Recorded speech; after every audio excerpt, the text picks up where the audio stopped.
So we want to be able to create the icons and add icons to this our scene here, so that the icons can appear here. But for the sake of this tutorial, we're going to make it in such a way that you can now make it appear without creating. Since I said that each scene can have as many sources as possible, but maybe icons, maybe you're creating of like 2 icons. So you come here, create a scene, and call it icons, and call it icons. So in that scene, you can bring in your icons.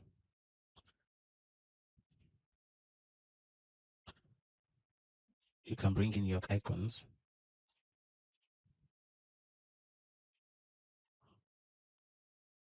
And you can arrange it to the size you want it to be seen in.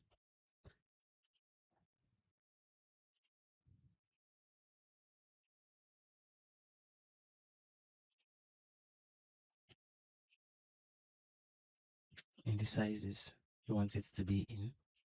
You can rename them so that they will be easier to adjust. You can say this is revival icon,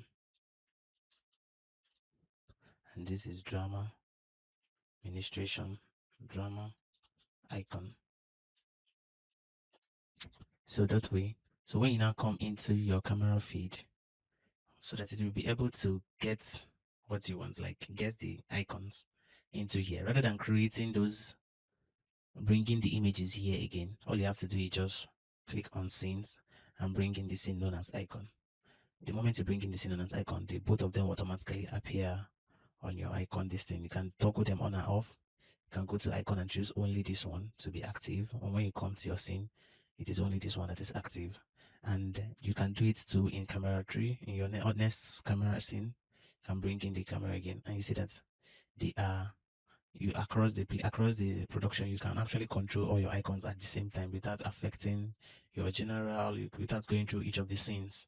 You can just go and off icon entirely, and it will still be working for you. So that is how to control icons and overlays. The same thing, you can do this thing with overlays, with any overlay that you are using.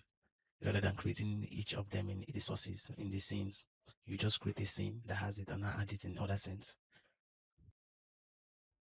Thanks for watching. This is Dreym Media Enterprise. Small gear, big production.